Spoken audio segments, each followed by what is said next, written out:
राजा परीक्षित के जन्म के बाद भगवान कृष्ण का पुनः आगमन हुआ और आगमन के बाद जो ही उस बालक को भगवान ने अपने गोद में लिया तो बालक हंसने लगा। उसे लगा जिसने गर्भ में हमारी रक्षा की वो अब मुझे मिल गया। हंसी आ गई बालक को। भगवान ने वहां उत्सव जो हुआ, जन्मोत्सव मनाया गया परीक्षित का। पुनः भगवान विदा हुए।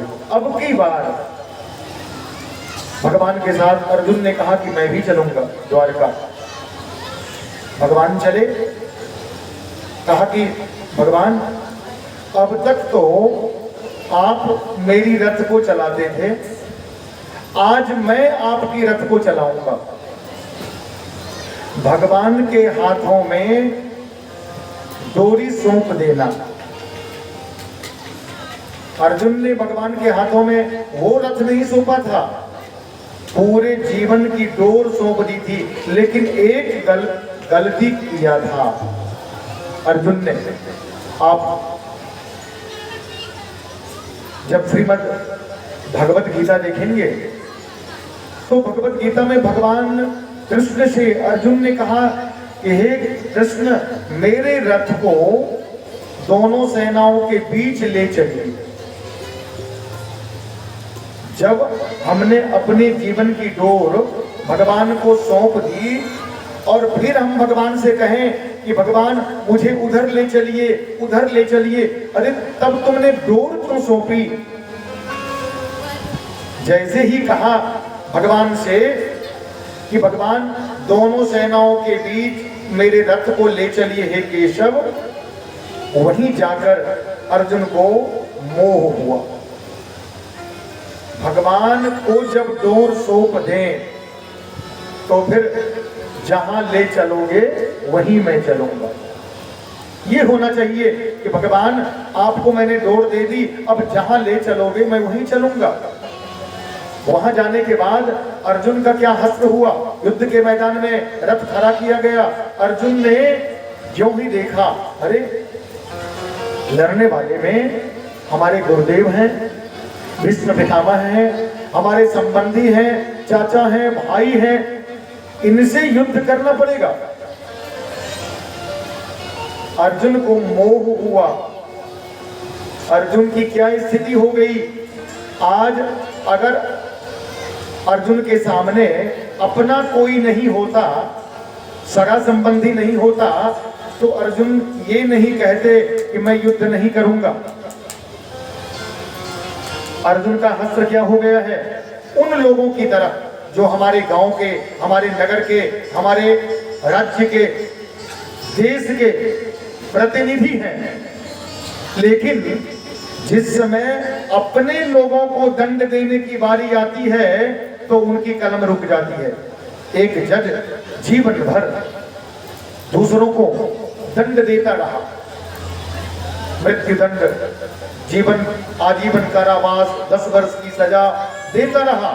लेकिन आज उसी का बेटा वही केस में, उसी प्रकार के केस में उसके टेबल पे उसकी फाइल पड़ी है, उस जज की कलम रुक जाती है। उसी अर्जुन का तो हश्र है, उस जज का भी। क्यों? आपका बेटा है इसलिए आप दंड नहीं देंगे, और दूसरे का बेटा होता उसको तो आपने दिया दंड। अर्जुन मोहग्रस्त हुआ अपने लोगों को देखकर। क्यों? अपने लोग हैं तो नहीं मारोगे, अगर कोई दूसरा होता तो मारने के लिए तुम तैयार थे। भगवान ने कहा कि ये अपराध है, ये कलंक है, तुम्हें पता नहीं। और भगवान ने 18 अध्यायों में अर्जुन को शिक्षा दी। वही अर्जुन आज भगवान से कहते हैं कि मैं रथ चलाता हूं, आप बैठ जाओ। भगवान बैठ गए। लेकिन एक बात है, बहुत बड़े बड़े भक्त हुए, अर्जुन भी भगवान का बहुत बड़ा भक्त हो गया गीता सुनने के बाद। पहले नहीं, पहले तो सखा मानता था, रथ चलाता है, साला भी है और सारे संबंध हैं। लेकिन गीता सुनने के बाद ही अर्जुन के मन में हुआ कि नहीं, आप हमारे गुरु भी हैं, आप भगवान हैं, आप ईश्वर हैं, परमात्मा है। वहां से विचार प्रारंभ हुआ अर्जुन का। जब भगवान का दर्शन किया, मोह भंग हुआ। आज अर्जुन रथ चला के पहुंचे भगवान के यहाँ, द्वारका पहुंच गए, रहने लगे द्वारका में, कुछ दिनों तक रहा।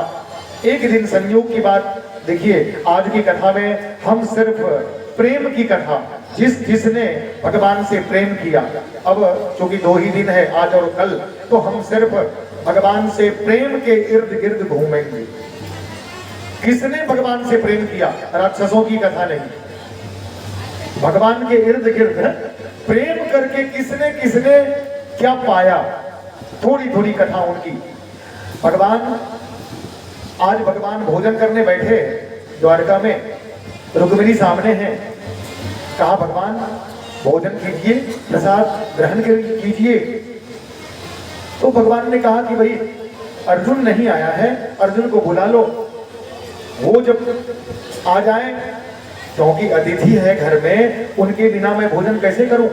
रुक्मिणी ने कहा कि ठीक है आप बैठिए, मैं अर्जुन को जगा के लाता हूं, अर्जुन सो रहा है। चली गई रुक्मिणी अर्जुन के पास, देखा अर्जुन सो रहे हैं, लेकिन सोते हुए अर्जुन के रोम रोम से गोविंद गोविंद गोविंद निकल रहा है। सोने के बाद भी, मैंने कल कहा था ना कि भजन करना और भजन होना दोनों में भारी अंतर है। भजन करते करते जब भजन होने लग जाए तो समझना चाहिए करना नहीं पड़ेगा। अब सोते असने सैने पाने गमने चोप वेशने सुखे वाप्य अथवा दुखे राम मंत्रम समुच्चरेत। उठते बैठते चलते फिरते हर अवस्था में जब भगवान का नाम लिया जाए, स्मरण किया जाए, बार बार चिंतन किया जाए, तो वो चिंतन बंद ही नहीं होगा। अर्जुन का वही हस्त्र है, अर्जुन सो रहे हैं और लेकिन भगवान का नाम ले रहे हैं। क्या गोविंद बोलो हरि गोपाल बोलो,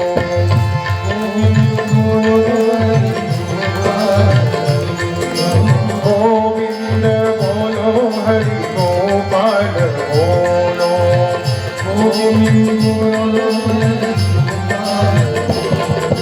गोविंद बोलो हरि गोपाल बोलो, गोविंद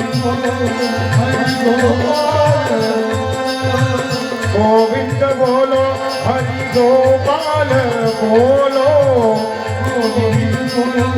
हरि गोपाल राधा रमन हरि गोविंद बोलो। गाइए, आप भी अर्जुन की तरह गाइए। राधा रमन हरि गोविंद बोलो,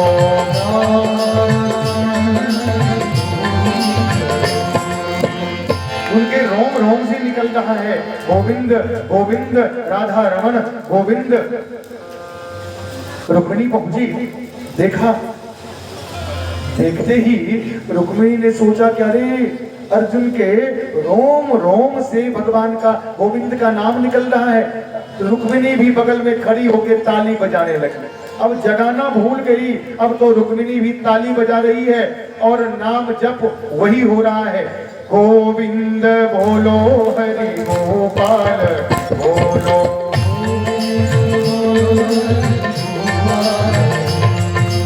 गोविंद बोलो हरि गोपाल बोलो।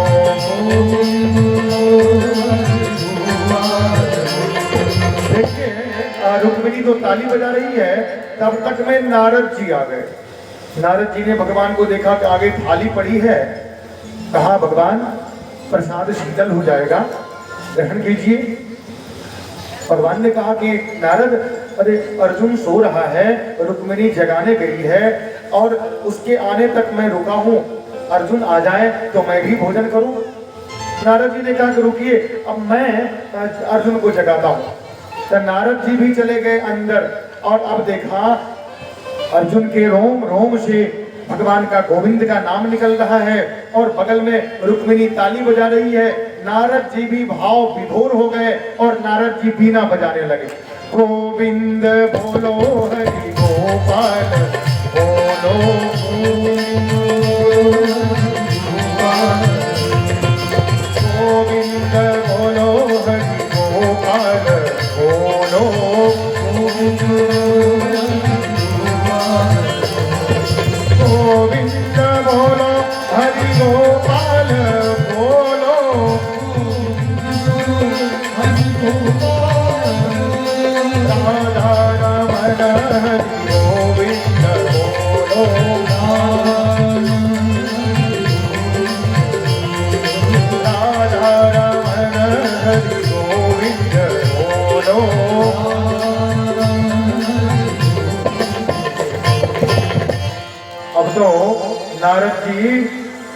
बीना बजा रहे हैं। भगवान ने देखा कि क्या हो गया, अब नारद भी वहीं चला गया। तो भगवान ने सोचा कि अब मैं ही उठ के चलता हूँ। भगवान भोजन की थाली से उठे, अब पहुंच गए अंदर। दृश्य देखा कि अर्जुन सो रहा है, उसके रोम रोम से गोविंद निकल रहा है। भक्त की ये दशा देखी भगवान ने। रुक्मिणी ताली बजा रही है, उसको पता भी नहीं है, वो भी भाव विभोर हैं। नारद जी तो बीना बजा रहे हैं। भगवान ने देखा, अरे अर्जुन, इतना प्रेम, इतनी भक्ति तुमने मुझे रोम रोम में बिठा लिया है। श्वास श्वास में अर्जुन के भगवान विराजित हैं। इतना प्रेम, भगवान भाव विभोर हो गए। अब भगवान ने क्या किया पता है? बैठ गए अर्जुन के चरण के बगल में और अर्जुन का पांव दबाने लगे भगवान। आज भक्त के वशीभूत भगवान हुए हैं। कृष्ण तो ऐसे गोपिकाओं के द्वारा नाचे भी हैं। कल की कथा में थोड़ी झांकी होगी। गोपी ने कहा कि जरा कन्हैया नाच के दिखाओ, माखन दूंगी। नाचने लगे। आज गोविंद चरण दबा रहे हैं अर्जुन का, और भगवान अर्जुन की भक्ति से इतने प्रसन्न हो गए, इतने प्रसन्न हो गए कि भगवान गोविंद के आंखों से अश्रुधारा बहने लगी। और वो अश्रुधारा बह के जैसे ही अर्जुन के पांव पे गिरी तो अर्जुन को लगा कि पता नहीं, उठ गया। अर्जुन उठ के बैठ गया। गोविंद क्या कर रहे हैं ये? अरे आप मेरा चरण दबा रहे हैं, ये तो बड़ा अब पाप हो गया मुझसे, कौन सी गलती हो गई? नहीं नहीं अर्जुन, तुमने मुझे रोम रोम में बसा लिया है। जो भक्त मुझे इतना रोम रोम में बसा ले, सोते हुए में भी जो मेरा नाम ले, नींद में भी, स्वप्न में भी भगवान का स्मरण होता रहे। हे अर्जुन, तुम मेरे कितने बड़े भक्त हो। अगर जीवन में भगवान का स्मरण नहीं होता रहा, हम बार बार, देखिए एक बार नहीं, मंदिर गए, थोड़ा सा भगवान का नाम ले लिया, एक दो गीत गा लिया, नहीं, जीवन का क्रम हर समय उठते बैठते जागते सोते भगवान के नाम लेने में कोई रोकने वाला है क्या? मन ही मन लेना है, किसी को दिखाना नहीं है। अगर कोई पुण्य कर्म करना हो तो किसी को बताना नहीं चाहिए, किसी को दिखाना नहीं चाहिए, नहीं तो पुण्य का क्षय हो जाता है। अब पाप करो तो 10 लोगों को बताओ, ये तो हिम्मत है नहीं। भगवान कहते हैं कि अर्जुन ने मुझे रोम रोम में बिठा लिया है। भजन भी ये जीवन। भगवान, अगर हम लोग भी अपने जीवन में इसको उतारें, जितना उतर सके, जब मौका लगे, देखिए इसमें कुछ लगेगा नहीं, न तो रुपया खर्च होगा, समय भी खर्चा नहीं होगा।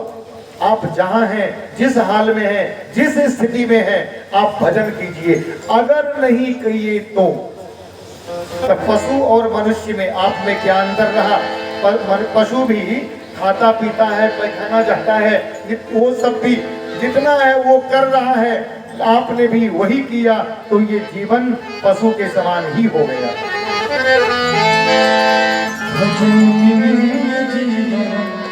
पशु जैसा मिले। और यहाँ आके बैठ के यूं ही मुंह खुला के मुंह लटका के चले जाएंगे, फिर भी गड़बड़ है ना? पशु तो नहीं, लेकिन थोड़ा सा जरूर कुछ न कुछ उत्साह रहेगा। तो ऐसा हो कि आदमी है तो आदमी दिखना चाहता है ना, यहाँ है तो ऐसा लगे कि यहाँ बैठे। तो कहना चाहूँगा, भजन पशु जैसा बंदे, भजन पशु जैसा बंदे, भजन